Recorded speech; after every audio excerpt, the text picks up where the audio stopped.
Section 10.2 is in a lot of ways an extension of Section 10.1. Here, again, we're constructing scatter plots, but we're also going to calculate and place a line of best fit and the correlation coefficient on the scatter plot. We're going to comment on whether a linear regression is appropriate, whether a line models the data well, and then we're also going to, and it says in number 4 here, we're going to perform the indicated estimation using the calculated regression equation. So picking up where we left off, this is what we had from the previous video. I've already got this scatter plot constructed.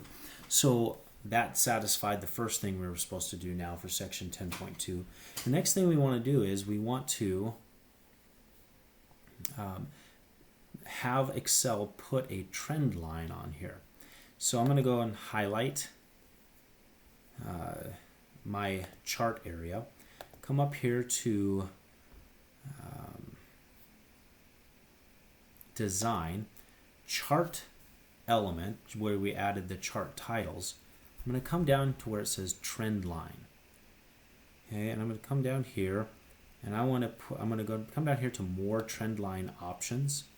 So this is going to come out. Now we want to do a linear trend line, which is what is selected. But down here, the two things that we want to check are, we want to display the equation on the chart, and we also want to display the R-squared value on the chart. Okay. So with that done, with that selected, come back here, and there it is. We have a line going through our data that models the data, models the pattern that we see. Notice how it goes through everything decently well. But what it also came up with is the linear equation of that line. In this case, y equals 4.6006x minus 7.9573. Now the x always represents what on the horizontal axis, so x represents carbs. Y represents what's on the vertical axis, that's kcal. So what this is saying is that the amount of kilocalories you have is equal to 4.6006 times the amount of carbs it has minus 7.9573.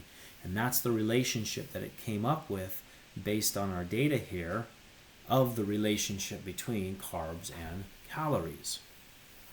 Okay. Now, the next question that it asked us was comment on whether a linear regression is appropriate. So what you'll do again is you'll transfer this over to a Word document just like we had done here. Let's transfer the one with the, so control copy,